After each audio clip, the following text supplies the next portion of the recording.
Welcome, ladies and gentlemen. This show and all episodes are brought to you by Never Too Hungover. Never Too Hungover is a healthy vitamin blend that helps neutralize toxins, restore vital nutrients, and rehydrate the body. It is the best tasting and most effective way to help prevent or recover from hangovers. There are two types: prevention, which you drink before or during your wild night out on the town. And if you've had too many Vegas bombs and are still struggling the next day, the boost will help set you straight. Thanks for the samples, Never Too Hungover. Juice in the Morning listeners, use the promo code JUICEBOX for 25% off your order. You can use that on their website at nevertoohungover.com, and you can also use that same promo code, and that is JUICEBOX on Amazon.com. Thanks, guys. Order their stuff and tell them where you heard about it. Enjoy the show.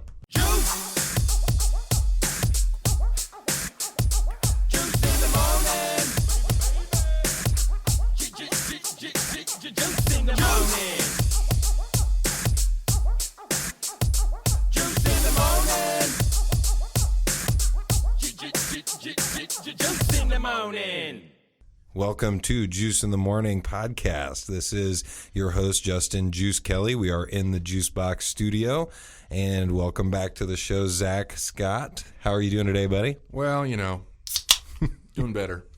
Awesome. And with us as well from Hooligan Blaster Company is Tony Kendall. How you doing today? I'm doing pretty good. I apologize if it's warm in here. I know that it is. It is a little bit hot. If you want, we can grab you a towel or something if it gets too sweaty.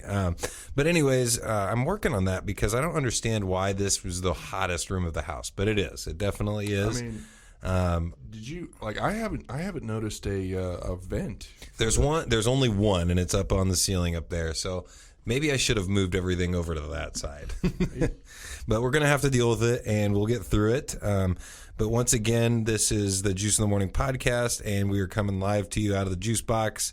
Probably not live to you, but live to the Facebook Live audience. So if you guys have any questions for Tony about what we are going to get into, just go ahead and send them our way.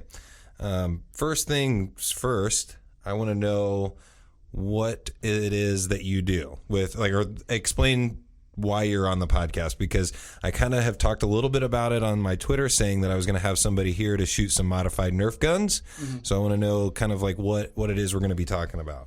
Well, I think everybody at some point, every kid likes Nerf guns, mm-hmm. right? Some people, I think, don't kind of get beyond that point. They don't grow out of it. They love Nerf guns. Yeah. Adults like Nerf guns. They're fun to play with. So, I kind of got into the hobby initially just myself collecting them, thinking, hey, these new Nerf guns are cool. And that's been a couple of years ago, probably 8 or 9 years ago. Yeah, the first time I think I ever shot any kind of Nerf guns, it was probably shooting them at Zach or him shooting at me when we were kids. And, I was blown away when they started releasing some that weren't just like the pump and then shoot, like they were like, semi-automatic.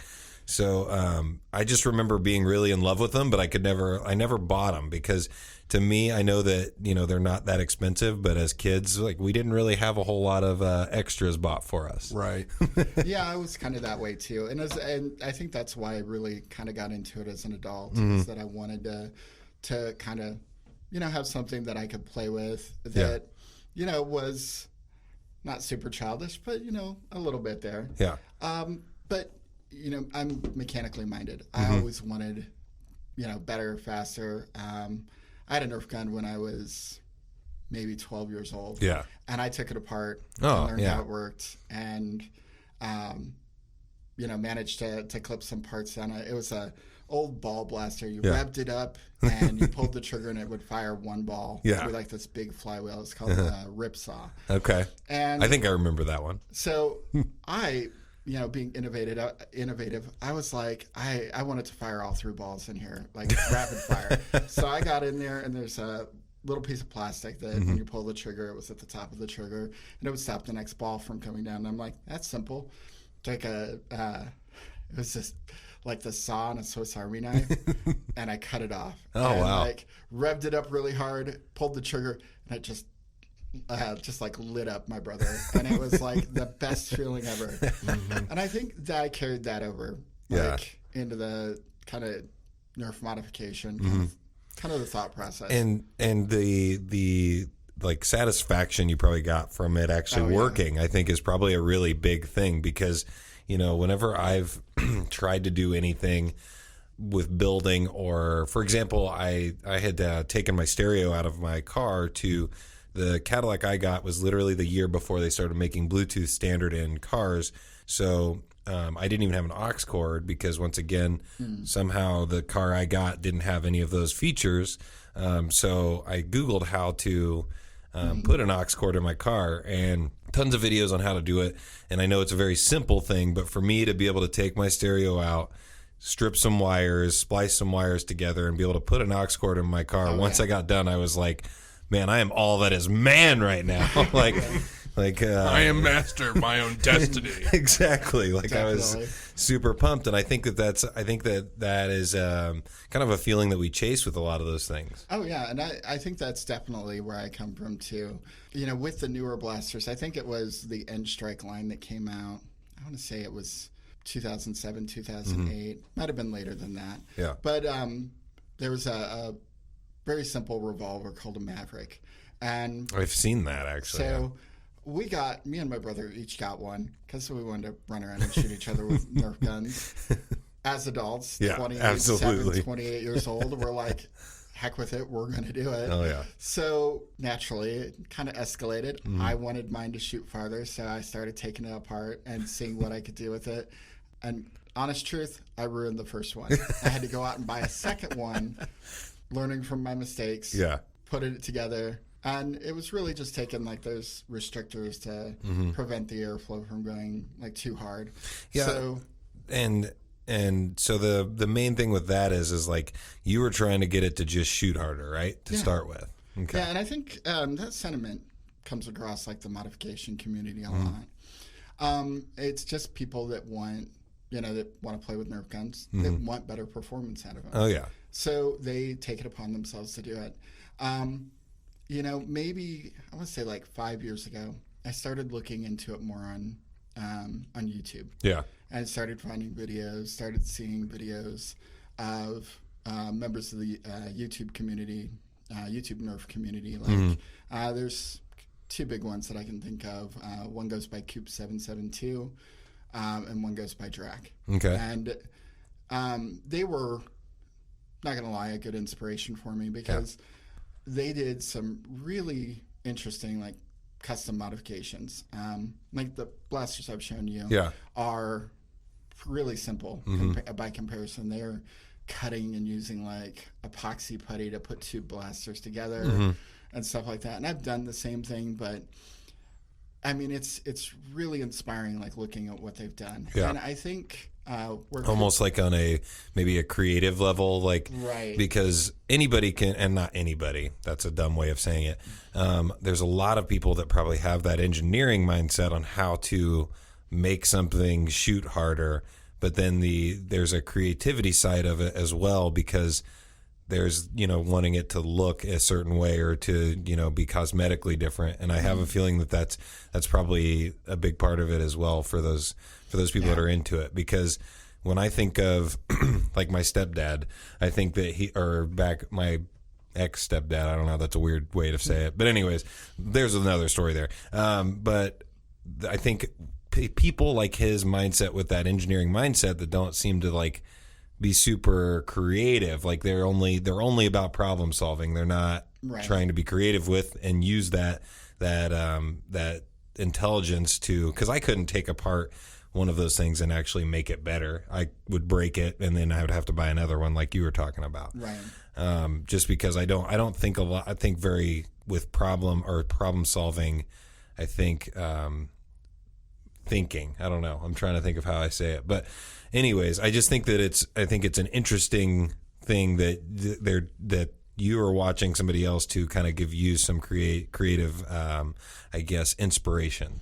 Yeah, and I'll admit that like my first modifications were not incredibly pretty. Yeah. A lot of them had an abundance of hot glue on them, probably more than anyone would be comfortable with. But it still kind of led me down that track. Mm-hmm. And, I stuck with performance modifying them primarily. I did some cosmetic modifications, but like when you get into painting and stuff like that, Mm-hmm. I mean, it really takes a lot of time. And it's something that we do with the company, but it's not something that I personally enjoy. Mm-hmm.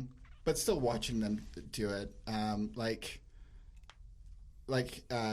Coop in particular Mm-hmm. did some amazing paint jobs. Like when he was putting them together, just really fine detail. Yeah. Drac, maybe a couple years ago, got into like hydro dipping blasters, Mm-hmm. and he kind of brought that into something that was prominent. He That showed looks. people how to do it. I've seen the hydro dipping. Is that where they like drop it in like and it gets like an interesting like design on it or whatever? Yeah, they do. They'll spray paint it with a base coat, and that's the base color. And then what they'll do is they've got a film that they lay over water, and they put a release on it, and then they push the like whatever part. Yeah. It doesn't have to be a Nerf gun, but in this case we're talking about that. They'll push it through the film, and it will leave a like a design on it. Yeah. And with the undercoat of whatever color they chose. Yeah, I've definitely seen it, and anybody out there that has not heard of this, definitely check it out because they do like car rims, they do all kinds of just like parts of stuff. It's always beautiful too. Like you see it happen, and you're just like, oh wow. It's very visually satisfying when you when you watch them like drop it in there. You mentioned car rims. I think like the carbon fiber looking rims are mostly like aluminum rims, but they hydro dip that carbon fiber pattern on it, and it just looks amazing. Yeah, looks awesome.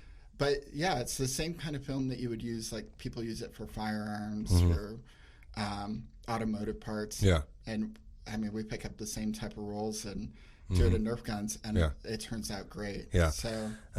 So Zach, when was the first time that you were shot by one of these modified ones? It probably would have to be the revolver that we were talking about earlier because I think we were still living with each other, weren't we? Either that or I just visited. I can't remember. If you're talking about like when we were on Wheeling, maybe. Yeah. Maybe. It might have been before that. I think it actually might have been when you guys were living in like on Charles. Oh, and okay. Muncie. Did it surprise you? In a way that being flicked in the ear surprises anybody, yes. But except the flicking was more or less it was. I think it did actually like hit me close to my eye, and we're always trying to take your eyes out, man. But yeah, it was something like, "Ow, son of a bitch, that hurt." And he's like, "Oh, damn it, I was aiming for something else." All right, back to the drawing board. I'm like, "What the hell are you doing?" Yeah, I think when I first came home with that Maverick, I just did a pot shot at my friend Brandon, and he wears glasses, thankfully. But I just lobbed a dart over at him, and it came down and stuck right through his glasses. He was kind of surprised by it, but it was like completely luck shot. Yeah. Like the sad thing is that most like of the Nerf branded darts are horribly inaccurate. Yeah, I was actually gonna ask you about that. For some reason, my mic is having issues. But anyways, I was going to ask you about that. So with your guns and all the modifications you do, what are some of the types of darts? Are they you already told us about this company, but is that kind of the standard one, or is there different types? There's quite a few different types. I want to address something real quick before we go into that, Yeah. and it's something that you mentioned, and it's kind of a community thing. We play a lot outdoors, and some of these, like I showed you before we started, do look like real blasters, or real guns. So we, like, kind of one of the things that we focus on is trying to not alarm people. So, like, it's very, like, a lot of people are very sticky about use of the word blaster for a Nerf blaster rather than Nerf gun. And people slip up all the time and say it even in the Nerf community. But I wanted to mention that. Kind of, since we're talking about it, I imagine some people might look into that, like think, oh, I want to get into this. And that's something that's very important. A lot of us are about safety in the community. even with black on some of my blasters, I try prominently orange. We try to stick with bright colors. I maintain the orange tip on. Yeah, you're trying to not like make it look exactly like a AR-15 or something like that. Oh yeah, and there's a prominent kit that has become very popular that looks very close to a Chris Vector. It's designed off a Chris Vector. Yeah. And if you when I first bought that kit, I didn't bring it with me today, but when I first bought that kit, I put it on one of the dark blue Nerf stripes, and I immediately took it off because I looked at it and I'm like, if I were walking around, late afternoon, and a police officer saw me with that and didn't see the orange tip, I'd probably get shot. Right. Because the profile on it looks like a Chris Vector. The coloration is so dark that it couldn't be distinguished. Well, there was the kids playing humans versus zombies in Ball State, and he was on campus in the atrium, and they actually had police kind of surround him and make him get his gun out. But he had one that was, I think it was in the normal color. So they're so freaked out about having guns on campus that even the ones that are blue, white, and green or whatever those colors are, they're still people are calling in saying, "Oh, I think there's somebody at the atrium with a assault rifle or something like that." And it's just a kid playing a game that when they're in the building, they're safe. But whenever they're outside, they, can be chased by other people that have been turned into zombies.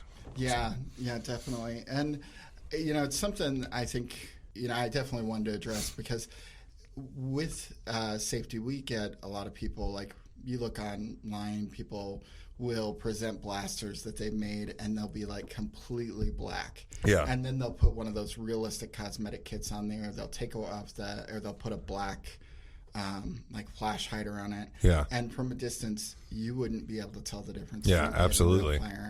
So it doesn't make it less fun to play with a blaster that is brightly colored, easy for the police to distinguish between, is this a gun or is this a toy? Yeah. So I like to push that because I don't want to see anybody get shot. I want people to come into the hobby, and I definitely want them to, feel safe kind of doing it. So yeah. So when you talk about the hobby, and I went off the air, we had talked about there being conventions and things like that. What kind of stuff do people do with them? Do they play any games or anything specific? Yeah, actually here in Indianapolis, there is it's called Naptown Nerf Club. Oh, nice. They have a Facebook page, and they usually do it about once a month. Yeah. And it's games like Capture the Flag. Yep.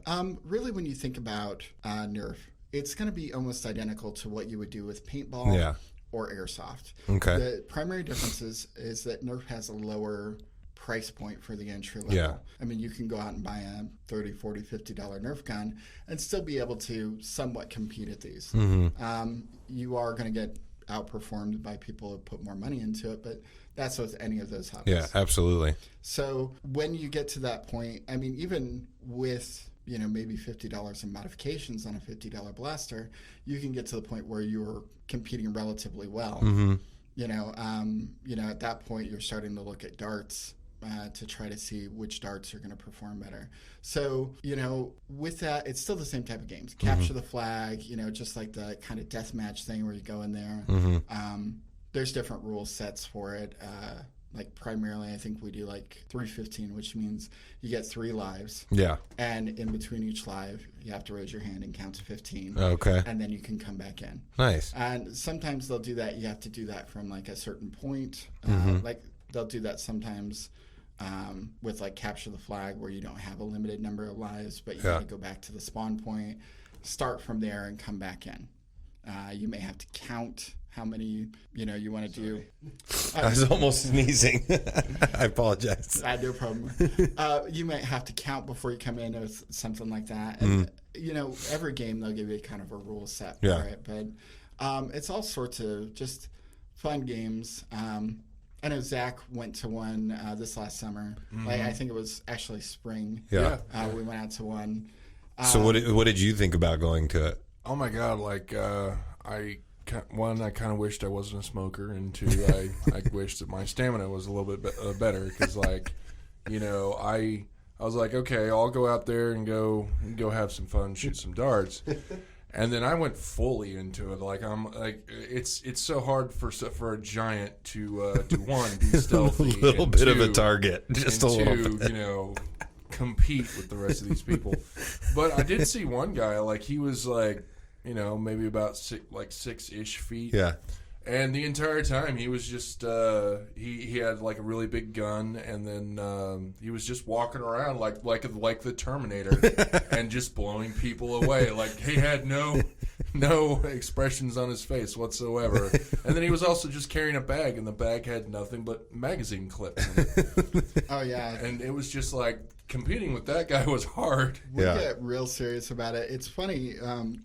People figured out pretty quickly that the Nerf magazines are the same size as like a 7.62. Yeah, absolutely. Like mag pouch. So like I keep these in. I've got like a triple stack 7.62 mag pouch, like two side by side on a thigh rig. I've got a tactical vest that I run 4 across. Yeah. So I'm like I can carry. I gotta think here 6. We got to do some math 8. here. So 14 12-round mags. Yeah. And then I've also got a dump pouch that I can drop my mags in, like after I. So that way you don't lose them. Yeah. Oh yeah. Like I mark all of mine. Yeah. Nice. And these are, like I told you before, these are like just cheap Chinese knockoffs. They're not too bad. Like they work pretty well. I think I paid like $2 a piece. So do people modify the magazines as well? Usually not the stick mags. These. The drum mag is what he's grabbing right now, which is pretty sweet looking. Yeah, these drums, as I showed you when we were firing earlier, Yeah. they really like to stick, especially when you're doing like full auto, which is where you really want like 25 rounds. I know that there's a company called Foam Blast that just released replacement springs for these. Yeah. That will make them work really well. Awesome. So what's the feet per second? Because I don't think we've even touched on that yet. What is the average? That's it's kind of a tricky question. Yeah. I mean, there's been kind of an escalation. Yeah. If you went back like 3 years ago, you would probably see that 100 feet per second was considered the top end. Yeah. If you go back maybe like 2 years ago, the cap was maybe like 110. A year ago, 120, and then recently it's just shot up. Yeah. There's a company that started making entirely 3D printed Nerf blasters. I want to say they run about $350. Oh, maybe wow. a little bit more than that. But that's the Cobra Kai of the Nerf blasters. Yeah, but they are crazy good. It's called Project FDL. Yeah. And I actually got to meet. I went out to a convention at the end of June, and I actually got to meet the guy who created it. One of my business partners actually bought one. Oh, wow. And before I even met the guy, like mechanically minded, I started taking things apart and looking inside. And I had to admire it just from like somebody who does Nerf, but also somebody who, does wiring, does some level of engineering. I wouldn't claim myself to be an engineer, but I kind of think along those lines. I mean, especially in a field that you're interested in, you're definitely an engineer. But I looked at how he had everything set up, and I was somewhat skeptical of it beforehand. I thought, this looks like it's over-engineered for what it does. I was blown away.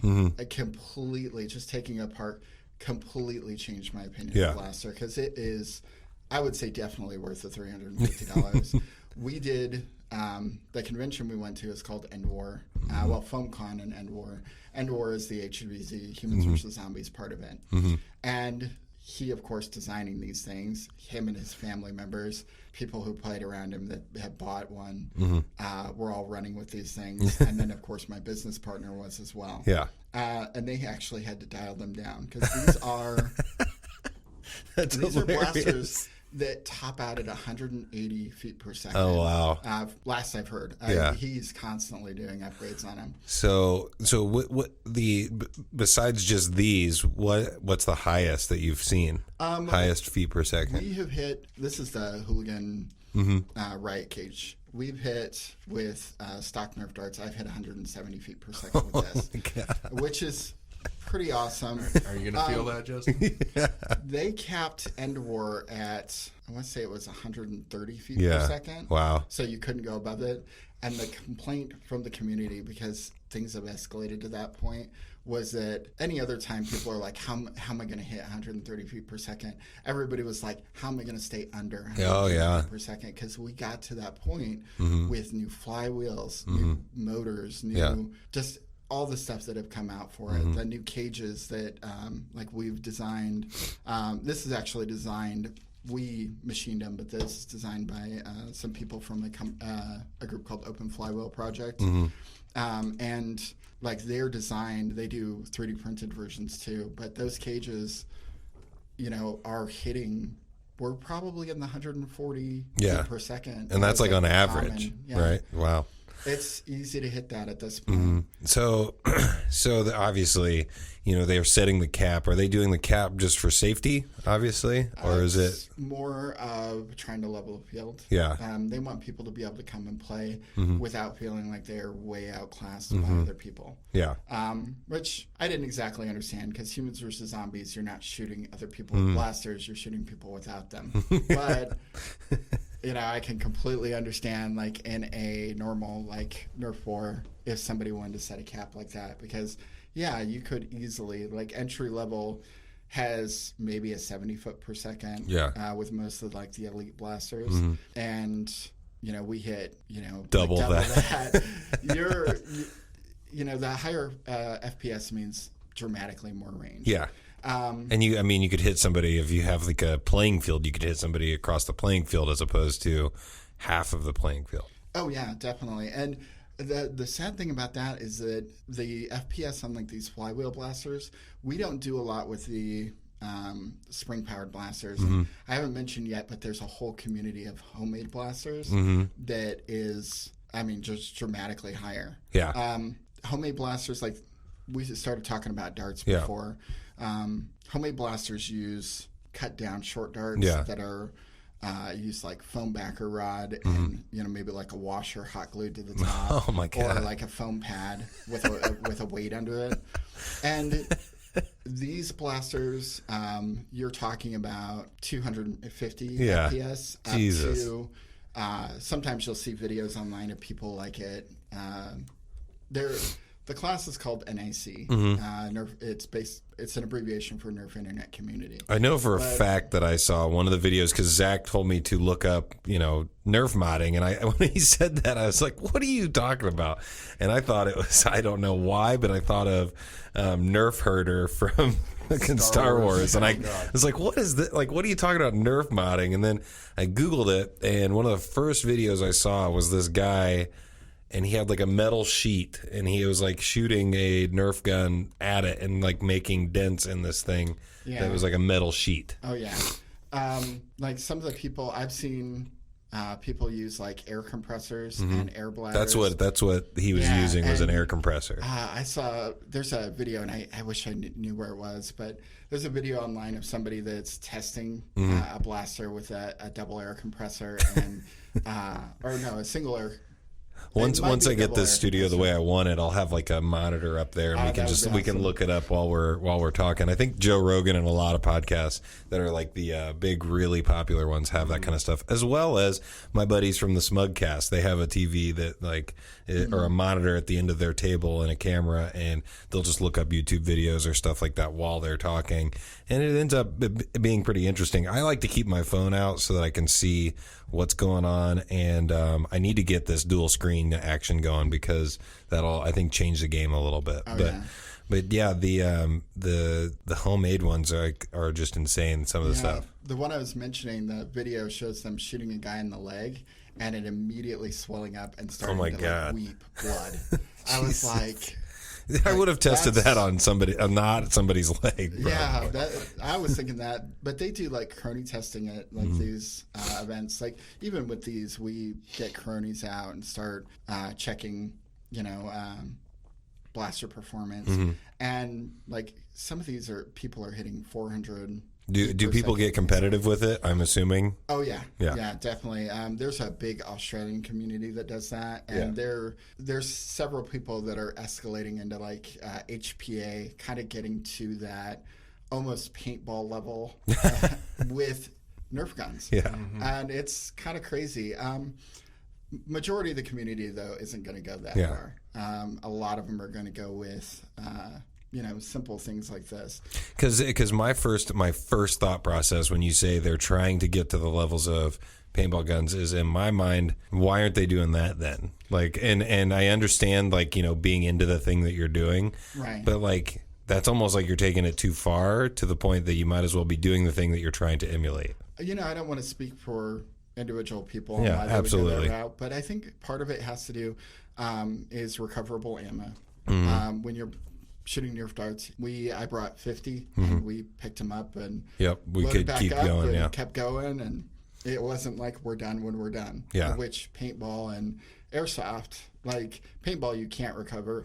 Airsoft, if you want to try to recover, and that is a very tedious task. And I might be walking around with like a fuzz buster. Right. And I do own, a shotgun and a rifle. And when you run out of ammo, your party's over. There's no more going on unless you're going to go buy some more, and it's not cheap. Yeah, no, definitely. And darts are pretty cheap. Yeah. I think these are from a company called Raytheon. We started to talk about darts earlier, but these are maybe 5-10 cents a dart.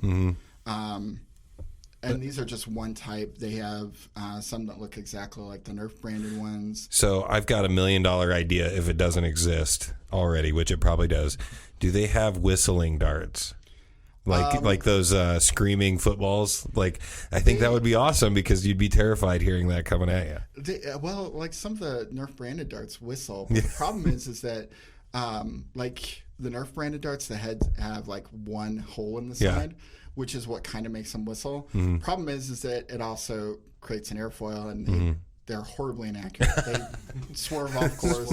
If you start getting it like the higher FPS and you're firing Nerf darts, you're watching them like do crazy, like what you would think would be physics defying stuff, because they're doing like weird arcs, and sometimes they'll fishtail out. So I don't know, man. I'm telling you, I want one of those whistling. Like, I want it to spin maybe or something. Maybe it'll, like, I don't know. They just need to be better at designing it. And that may be the case. No. There's a lot of designs out now. Like these are waffle tipped, so they got some compression to them.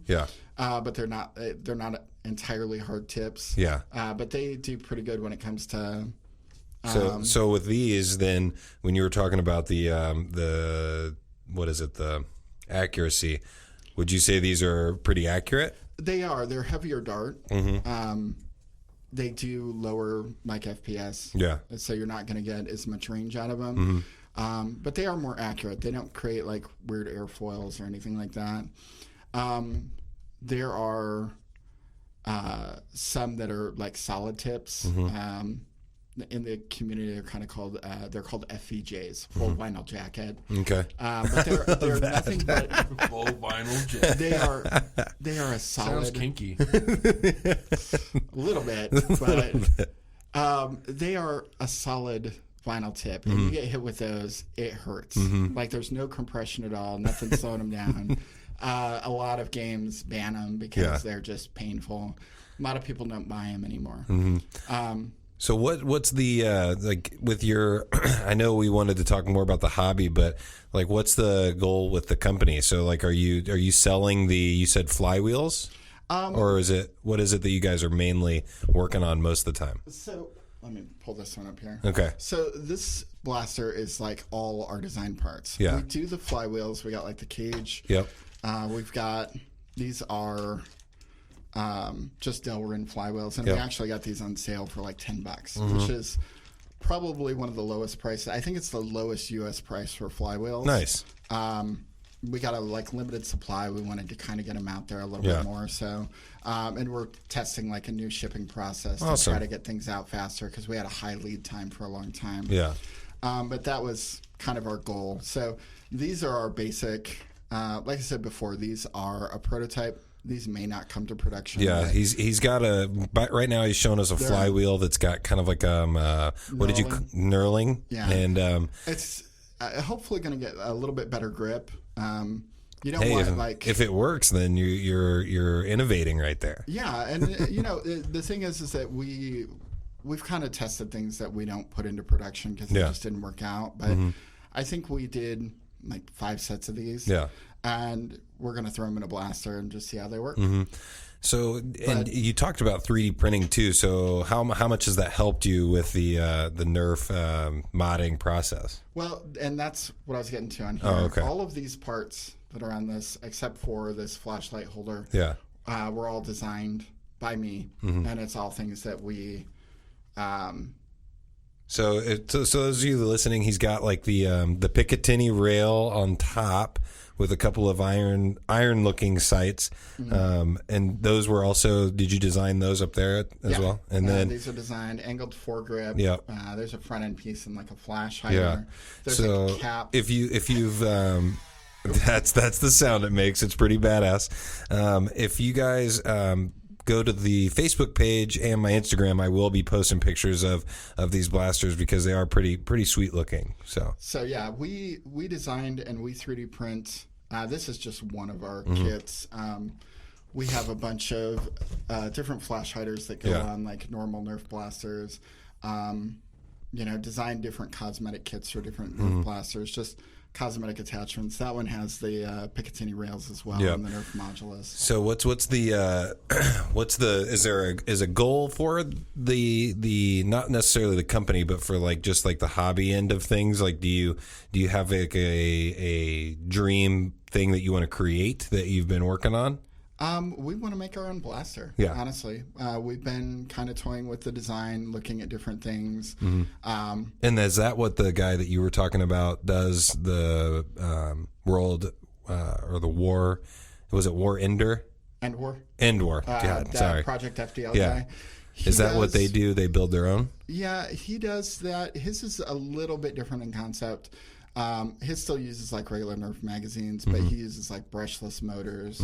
We're looking for something that's more of an entry level on that. It's still going to be more expensive than like a Nerf blaster because it's essentially buying a, fully modded blaster. Yeah. I don't know that we've decided on a price because we haven't, you haven't figured out how you're gonna even have your entry to that on yourself. But that's a really cool way because that's kind of like what you guys are going for is trying to make it more inclusive is what it sounds like. Right. And then like with some of these parts, our goal is to try to make them cheap. Yeah. Like this cosmetic kit that I bought for this blaster. Yeah. This is by a company called Worker. I paid $80 for this. Yep. And then another $30 for the stock. Yeah. And that stock, I mean, that's literally like my rifle that I have. That's like legit. That's like a legit stock. I mean, that's not an actual CRT stock. Yeah, I mean, it's like paintball. It's not like the military stock. Yeah, I mean, mine for my 22 rifle literally looks just like that and probably feels similar.